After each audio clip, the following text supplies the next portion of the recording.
LGBT नाम का समूह है, तो आप कह सकते हैं समलैंगिक विमर्श।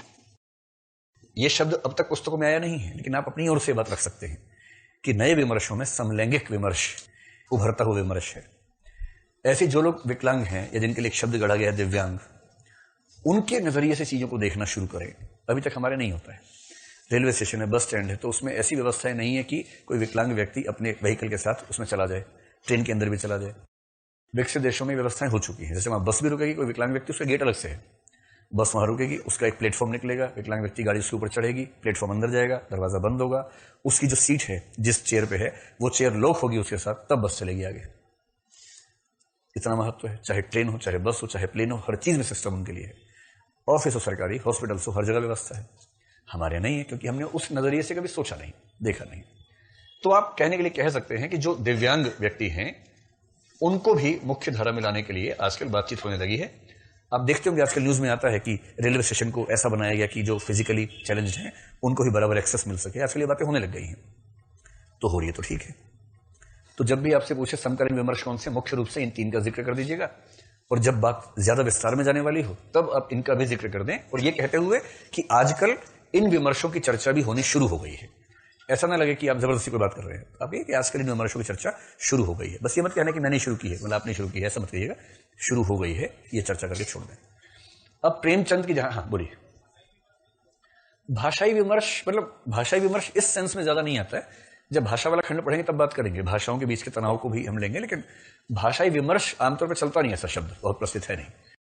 सेंस में समझिए आपकी, जब भाषा में पढ़ेंगे हिंदी और अन्य भारतीय भाषाओं का संबंध, हिंदी और हिंदी की बोलियों का संबंध, उसमें टकराहट पढ़ेंगे उसकी, ठीक है। अब प्रेमचंद से आप दिव्यांग विमर्श के बारे में कोई विशेष उम्मीद नहीं करते, क्योंकि बहुत जिक्र दिखता नहीं है। समलैंगिक विमर्श तो नहीं ही दिखता है, क्योंकि प्रेमचंद से अगर उस जमाने में पूछा जाता तो मेरे ख्याल से डंडा लेके पीछे भागते कि कैसी उठपटांग बात करते हो। वरना उनकी किसी कहानी में ऐसा होता कि संजीव की शादी रमेश से होने वाली है और आज धूमधाम से उसके पापा और पापा तैयार हैं, अच्छा महसूस कर रहे हैं, जबकि दुल्हन यानी कि रमेश की मम्मी और मम्मी दोनों आए हैं। तब ऐसी कहानियां बनती ना कि दुल्हन रमेश की मम्मी और मम्मी दोनों आए हैं और दूल्हे संजीव के पापा और पापा दोनों खुश हैं। ऐसा कोई जिक्र नहीं है। मेरे ख्याल से उनको अच्छा भी नहीं लगता। आज भी अधिकांश रूढ़िवादियों को लगता है कि ये थोड़ा गड़बड़ मामला है और इसके बारे में बात करके भी उनको खराब लगता है। आपको भी खराब लगता है क्या? समलैंगिक लोगों को अधिकार देना ठीक है या ज्यादा हो रहा है? ज्यादा हो रहा है, नहीं देना चाहिए। उनको हमारे हिसाब से ही जीना होगा।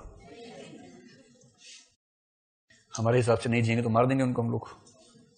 तो अगर कोई दो लोग आपस में एक दूसरे से मोहब्बत करके खुश हैं तो हमारे पेट में क्यों दर्द होना चाहिए?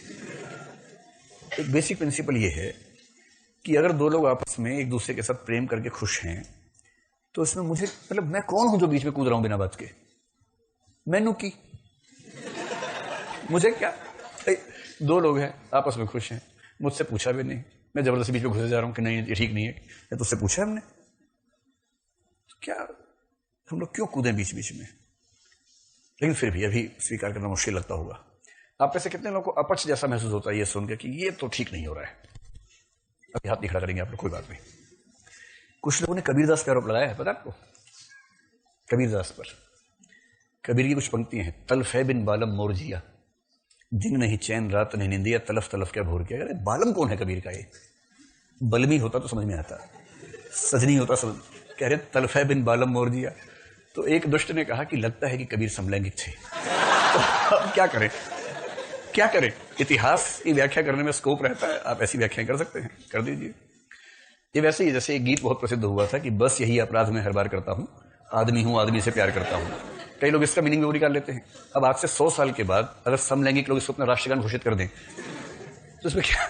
लेकिन लिखने वाले ने उस भाव से नहीं लिखा था, वहां आदमी न्यूट्रल सेंस में था, लेकिन सुनने वाले ने समझा कि हमारा राष्ट्रगान लिखा गया है और वो उसका प्रयोग कर सकता है, अपनी चॉइस का मामला है। लेकिन मेरी अपनी समझ ये है, जैसा कि इस फैसले में सुप्रीम कोर्ट के चीफ जस्टिस ने कमेंट किया कि सभ्य समाज वो होता है जो व्यक्तियों के निजी स्पेस का अधिकतम सम्मान करता है। किसी के निजी जीवन में क्या है इससे क्यों मतलब होना चाहिए हमें?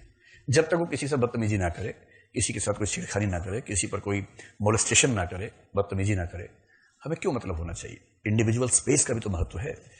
आप में से कितने लोग चाहते हैं कि जब आप किसी से प्रेम कर दो सारा समाज झांके आपके घर के अंदर? नहीं चाहते ना।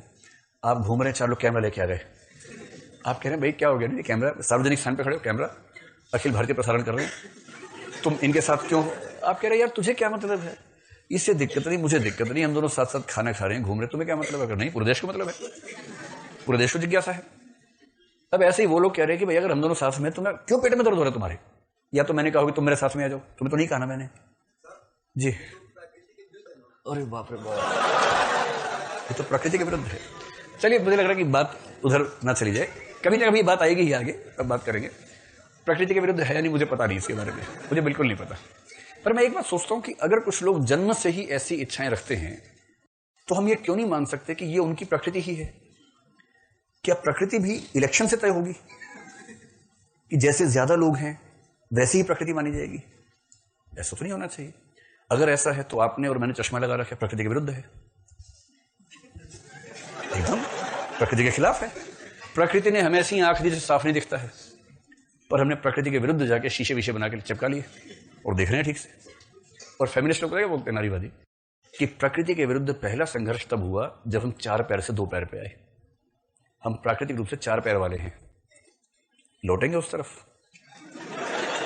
नहीं होंगे ना। ये एसी, ये पंखा, ये बिजली सब प्रकृति के खिलाफ है। और सबसे पहले कपड़े भी। मनुष्य के अलावा कोई स्पीशीज कपड़े में नजर नहीं आती है। कभी देखा है आपने? केवल वो जो बंदर बंदरिया का खेल होता है ना, जैसे बंदर धर्मेंद्र होता है, बंदरी हेमा मालिनी होती है, उसको छोड़ देंगे तो किसी स्पीशीज में ऐसा नजर नहीं आता है। तो प्रकृति के खिलाफ बहुत चीजें हैं, उन सबको दूर करना होगा अगर ये तर्क देंगे तो।